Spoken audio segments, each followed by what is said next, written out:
Bonjour à tous et donc bienvenue pour cette présentation comptabilité 2000, enfin V23 on va dire. Il y a un petit souci d'intitulé sur la première page, c'est pas bien grave.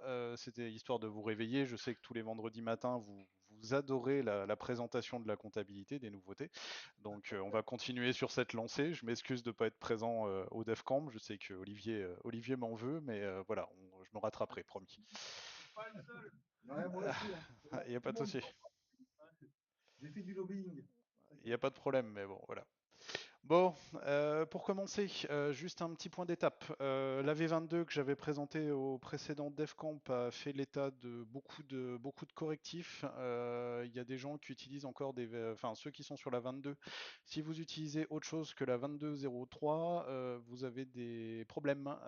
Il y a des choses qui ne s'afficheront pas et autres, notamment par exemple l'impression PDF sur le grand livre auxiliaire ou la balance auxiliaire, par exemple, imprime la balance générale ou n'imprime rien. Donc voilà, je vous conseille juste si vous êtes déjà passé sur une 22 de passer sur une 22.03 et si vous êtes en format FEC, il y a un correctif qui est arrivé après la sortie de la 22.03 qui sera probablement dans la 22.04 et pareil qui est nécessaire parce que quand vous enregistrez en format FEC, il y a un cache qui a été mis en place sur la V20 qui pose problème dans les enregistrements des libellés de compte.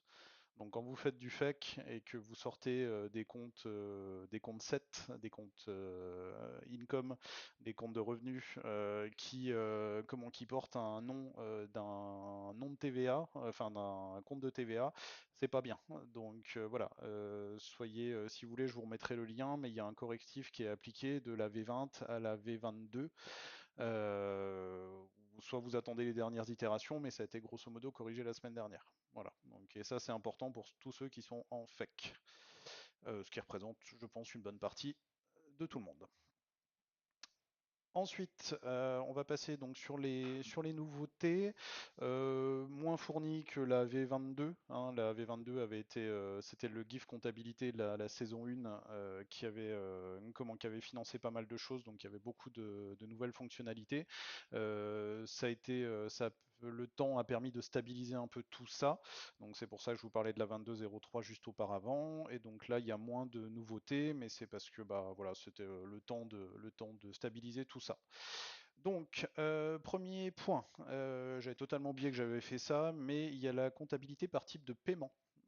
Donc, c'est-à-dire que maintenant, quand on est sur le dictionnaire des types de paiement, ici on a un code comptable qui est disponible. Donc si par exemple vous voulez forcer pour qu'un paiement atterrisse dans un compte particulier, si vous voulez, ça se fait beaucoup par exemple pour les chèques, vous envoyez vers un compte et puis ensuite on attend que la banque matche avec. C'est demandé des fois par les services comptables. Donc ça permet, c'est un espèce de compte de virement interne, c'est pour matcher, parce que d'un côté on va avoir plein de CB par exemple, et puis de l'autre côté on va avoir une remise CB sur la banque. Des fois on nous demande de le mettre dans un compte spécifique, et donc désormais par type de paiement vous pouvez le faire. Voilà. Ensuite, on a la gestion des escomptes en comptabilité. Alors, pour l'instant, il y a des problèmes de traduction. Hein, ça a été traduit par remise hein, dans Dolibar. Je suis repassé hier sur Transifex. La synchro n'a pas encore été faite avec les langues de la V23. Mais maintenant, donc, on parle d'escompte. Et ce qui se passe, c'est que si vous êtes en comptabilité, vous avez maintenant opérations diverses qui apparaît par défaut. Elle est plus uniquement réservée aux immobilisations, les immobilisations étant encore en cours de stabilisation. Et donc si maintenant vous aurez opérations diverses qui apparaît, et dedans, alors là j'ai toute une série d'IMO, et en bas par exemple vous avez des escomptes qui ont été réalisés sur une facture client et une facture fournisseur. Donc ça veut dire que maintenant on a les comptes 665 et 765 qui sont disponibles et tout ça, ces comptes-là se règlent dans la configuration dans compte par défaut. Vous avez un espace remise qui est apparu ici et donc vous pouvez les définir. Au niveau de la génération, l'écriture se base sur la date de clôture de la date de clôture, le classé payé, pour générer l'écriture. Donc c'est-à-dire elle s'occupe de la, pas de la remise, mais c'est quand on réouvre et que par exemple je fais créer, classer payer partiellement parce que ma facture n'est pas totalement réglée.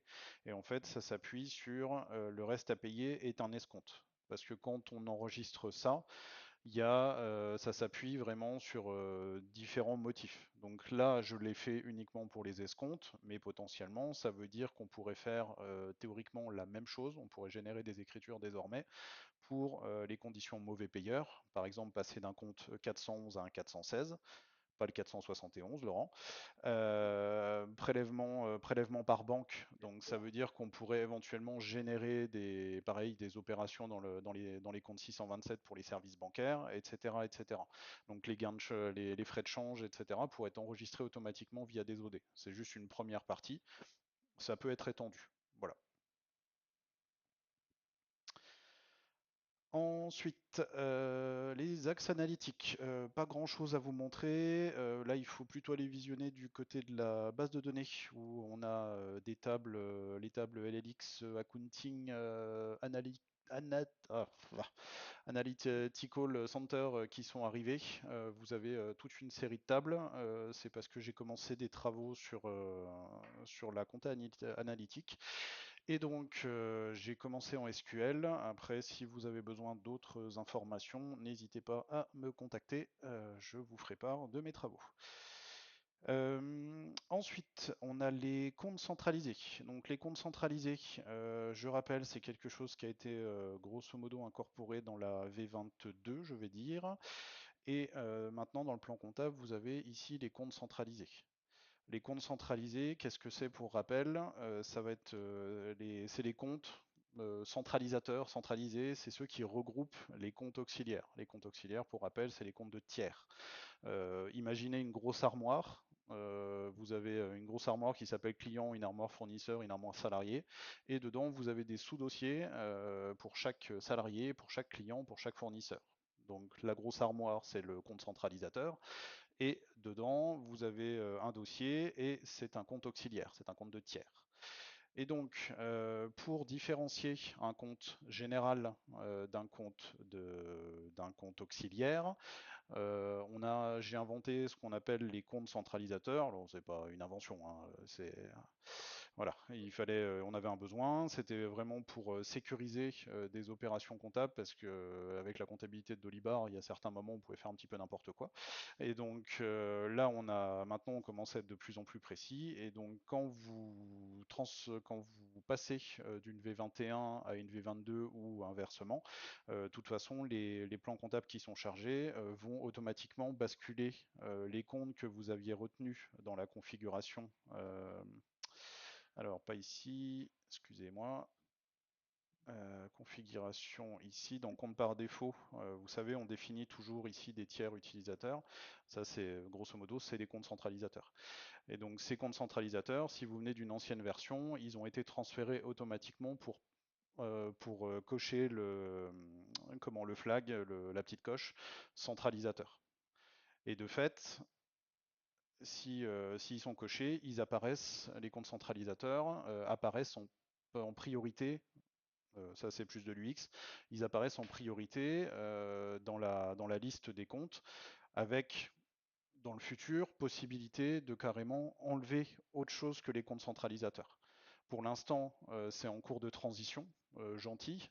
Après, je dis pas que dans le futur, entre parenthèses, je n'imposerai pas, enfin en tout cas, je demanderai via un patch de n'afficher que les comptes centralisateurs. C'est vraiment dans un premier temps pour voir comment ça se passe, parce que là, moi, je parle uniquement pour la France, mais si nos confrères, les Allemands, Espagnols, etc., ont d'autres besoins, je suis preneur, donc c'est pour ça que j'y vais par étapes.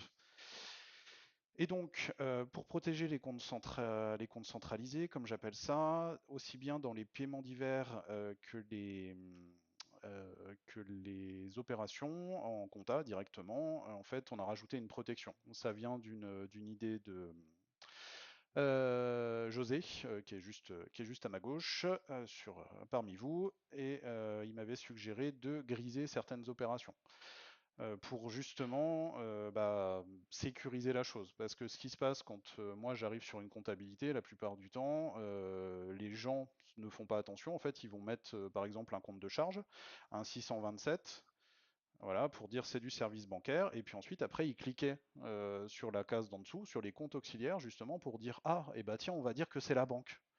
On va dire que c'est le crédit agricole, le crédit mutuel, parce que ils avaient un tiers qui s'appelle comme ça et qui sont dans telle banque. Donc en fait, eux, ils veulent juste rajouter une information. Le problème, ce qu'ils voient pas, les clients derrière, c'est que quand on va générer l'opération, l'écriture, alors Dolibar va la générer parce qu'il n'y a aucun problème pour attacher un compte auxiliaire à un compte général. Et pour autant, après, quand on exporte vers le logiciel du comptable, ça bug, ça passe pas, c'est pas possible. Donc c'est pour ça que les fameux comptes centralisés ont été mis en place et justement qui sont en cours de sécurisation. Là, aujourd'hui, quand je sélectionne un 627 qui n'est pas coché en tant que compte centralisateur dans le plan comptable, eh ben, c'est grisé, on peut rien faire, on ne peut pas enregistrer quoi que ce soit. Et si je mets un 411, bingo, on peut y accéder. Voilà, donc ça c'est vraiment de la sécurisation. Je mets juste encore la prochaine étape, c'est d'essayer de sécuriser les comptes auxiliaires par leur compte centralisateur. Donc ça veut dire que si on est sur un compte centralisateur, un 411, qu'on accède uniquement au compte auxiliaire client, et les 401, les comptes auxiliaires fournisseurs, par exemple. Ça, c'est la prochaine étape. Pour l'instant, c'est pas encore ça, mais au moins, c'est déjà plus sécurisé que ça ne peut l'être avant. Donc ça c'est apparu sur les paiements divers, et vous avez la même chose exactement ici sur la saisie manuelle, où si vous avez un compte centralisateur, c'est OK, vous pouvez sélectionner, et sinon, vous pouvez pas. Et autre petit truc amusant, donc si là par exemple je suis sur un 411, donc je vais prendre un client. Si après je m'amuse hop, à retirer, donc là il a gardé, ça n'a pas effacé techniquement, mais si je fais n'importe quoi, hop, là je fais ajouter, il me met un libellé, bon, qui est peut-être à améliorer, mais en tout cas, il me met que le champ compte est obligatoire. Voilà, parce qu'on n'a plus rien, donc il ne voudra pas l'enregistrer quoi qu'il arrive. Alors qu'avant, c'était limite possible. Voilà pour cette partie-là. Donc ensuite, on avait les pictogrammes. Je me suis amusé. Ça, c'est plus de l'UX. Ça plaira à Laurent. Je me suis amusé Oh, à rajouter des pictos avec des informations parce qu'on peut bien sûr afficher les colonnes, mais c'est pas courant que les gens affichent les colonnes par défaut. Et les dates d'export et la date de validation. Donc ce que j'ai fait, c'est que simplement j'ai rajouté des pictos aussi bien sur le grand livre que le journal, etc. Et en fait où on a l'information avec une explication derrière. Date validation, voilà, en disant que c'est bloqué. Et vous retrouvez la même chose ici où voilà, on a l'info qui est disponible. J'en ai profité pour rajouter les ventes parce que pareil, c'était marqué VT tout court. Donc là maintenant, on va rechercher le nom du journal. Et accessoirement, quand on rentrait dans les fiches, on n'avait pas le lien vers les factures, donc enfin vers les éléments. Donc maintenant, c'est remis. Et autre chose qui a son importance, corriger. Oui, non, je crois que c'est que sur la V23. Ce qu'on pouvait faire avant, ce qui était assez fantastique, c'est que quand une écriture était validée, donc je rappelle qu'une écriture validée, c'est quelque chose qui est bloqué, qu'on n'est pas censé pouvoir modifier parce que bah, elle fait partie d'une clôture annuelle. Et donc tous ces éléments-là, ce qui était assez marrant, c'est que même quand une écriture était validée, on pouvait quand même rajouter des opérations dessus.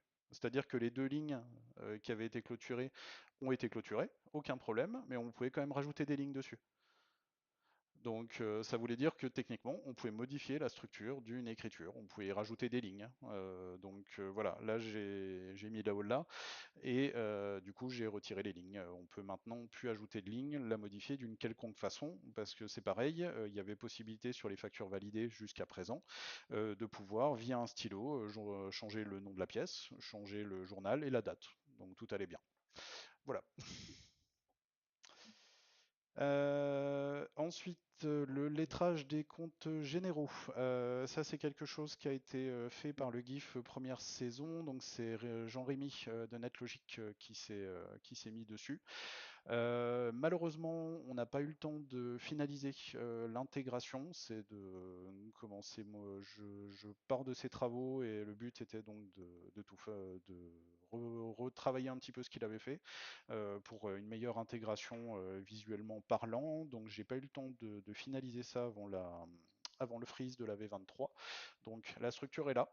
Vous avez des nouveaux champs qui sont apparus pour différencier dans la table bookkeeping, donc dans la table de la compta. Il y a un nouveau champ qui est apparu pour distinguer un lettrage général d'un lettrage auxiliaire. Donc voilà, ça nous servira de base pour, dans la V24, finaliser cette fonctionnalité. Et voilà. Ensuite, les scripts pour griser automatiquement, on l'a vu. La vérification, on l'a vu. Rapprochement sur compte général. Ajouter la fonctionnalité de rapprochement comptable. Ça, je ne sais plus ce que c'est. Bon, on va retrouver. En dessous, il y a le fameux champ centralisé que je vous ai montré sur le plan comptable qui permet d'identifier. Donc ça, j'ai juste rajouté l'information dans les imports-exports, tout simplement. Maintenant, vous avez un hook qui est disponible. Alors, me demandez pas son nom, je m'en souviens plus. Mais il y a un hook qui est disponible pour changer les noms des fichiers quand vous générez de la compta.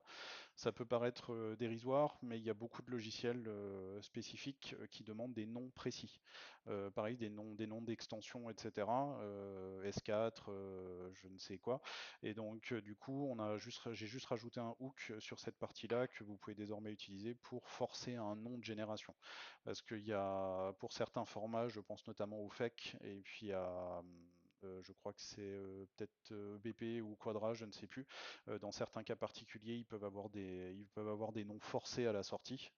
Et donc, du coup, maintenant, avec ce hook, vous pouvez les surpasser. Il y a le mode d'export pour Istea qui a été ajouté. Voilà, logiciel classique dans certains domaines. Donc, vous avez un nouveau modèle d'export. Et en bas, alors ça c'est pas une option, c'est une option que j'ai découvert en lisant le changelog. Donc il y a une option PDF permettant d'afficher le solde du client à la date de la facture. Ça se passe dans la configuration PDF, dans paramètres spécifiques et dans facture, vous avez ici affiché la balance client précédente et suivante. Donc il suffit de l'afficher, je ne l'ai pas testé, je vous laisse regarder et voilà. Et la prochaine étape pour la V24, on en a déjà parlé avec les premiers participants de la saison 1 du GIF Compta, donc où la plupart du travail avait été rendu sur la 22. Il y a le GIF Compta, maintenant qu'on a un peu tout stabilisé suite à cette première partie, on relance donc le GIF Comptabilité. Pour la saison 2, je vais bientôt organiser la première réunion de la saison 2, on va dire. Et donc, si vous souhaitez y participer, ceux qui n'en sont pas encore adhérents, on va dire, n'hésitez pas à vous faire connaître, qu'on en discute, et puis que vous puissiez venir dans ce sympathique groupe qui fait avancer la partie préférée, la compta. Voilà.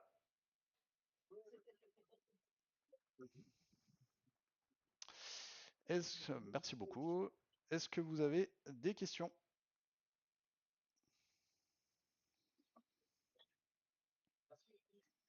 Alors, je vous entends très mal, hein, des fois. Tu m'entends, Alexandre? Oui, oui, je t'entends, Olivier. Merci. Non, c'est pas Olivier, c'est Gilles. Donc tu m'entends, Ah, mais tu me Gilles, vois pardon. pas. C'est Bonjour, Gilles. bravo, merci pour cette présentation. Juste une petite question. Oui. Euh, je sais que la fonctionnalité a été évoquée il y a quelques versions et tu nous avais signalé des difficultés sur l'enregistrement en comptabilité de ce mode de traitement des règlements clients. Et donc, on voudrait savoir si le problème a été résolu et intégré aux versions récentes ou s'il faut qu'on avance là-dessus. Il s'agit de la possibilité pour comment dire, une société autre que le tiers envers lequel on a émis la facture, une Mhm. société tierce qui règle la facture pour lui. Et donc, on pourrait avoir un règlement qui viendrait régler des factures de clients différents. Et Oui, exact. on comptabilisait en fait cette écriture, ça générait des erreurs que tu avais signalées il y a déjà un ou deux défrancs. Et je Mm. voulais savoir si ce traitement comptable était résolu ou pas. Alors, sur ce sujet-là, je ne saurais pas te répondre tout de suite immédiatement. Il faudrait que je me replonge dessus parce que je ne sais plus à quel point on en est. Effectivement, c'est quelque chose que j'avais abordé plus tôt. C'est une fonction qui est apparue assez tôt hein, sur les versions de Dolibar. Sylvain Legrand, qui est à ma droite sur la vidéo, on avait travaillé ensemble sur le sujet, histoire que ça soit mieux enregistré parce que ça provoquait des erreurs d'enregistrement en comptabilité. Pour autant, ça ne se résout pas tout. C'est-à-dire que maintenant, ça s'enregistre bien, les écritures de règlement s'enregistrent bien. Il n'y a plus d'erreurs de montant avec des écritures totalement déséquilibrées qui faisaient n'importe quoi. Maintenant, les écritures sont bonnes, on va dire, en tout cas au niveau de leur équilibre. Pour autant, il y a encore des questions qui traînent sur le sujet pour leur enregistrement. Comment dire savoir quand est-ce qu'on dans quel compte client on les enregistre, etc., etc. Il y a encore un loup là-dessus qu'il faudrait qu'on regarde. On pourra éventuellement l'aborder dans la saison 2 du GIF Compta, éventuellement. Mais il faudrait que je reparcours ça et puis qu'on vérifie tout simplement qu'est-ce qu'il en est dans la V23 aujourd'hui. Ok, merci, merci de ta réponse. Merci Gilles. D'autres questions? Bon, bah, bravo. C'est clair pour tout le monde. Ouais, j'adore scotcher tout le monde dès le matin, donc c'est bien. J'ai une super question pour toi, Alexandre. Oh, j'aime pas ça quand c'est Parce que Laurent avec la compta. Non, on met pas tout dans le compte d'attente, Laurent. c'est génial. Euh, du coup, quand on a un client qui va, par exemple, vendre des chèques cadeaux Mhm, et qui va affecter les montants de ces chèques cadeaux à peu près n'importe qui et les découper en rondelles pour les imputer à différents comptes, euh, comment on peut gérer cette problématique-là en comptabilité? Parce que les chèques, c'est assez classique, notamment sur l'e-commerce. mm. Et en traçabilité, et en tout ça, bah, à part Bah, le 471 évidemment. pour Et moi, voilà. les chèques cadeaux sont techniquement un moyen de paiement comme un autre. Donc déjà, première chose que je fais, alors ça dépend des dossiers, hein, bien sûr, il y a toujours des cas particuliers, on va dire. Mais la plupart du temps, ce que je fais, c'est que je les enregistre déjà dans les moyens de paiement. C'est-à-dire que je vais mettre un moyen de paiement bon cadeau. Après, tu lui donnes le titre que tu souhaites. Mais comme ça permet. Et ce que je fais également, c'est que je les affecte, si possible, dans un autre compte bancaire. Donc, je crée un compte bancaire spécifique. Alors, c'est pareil, hein, ça dépend du dossier, hein, voilà.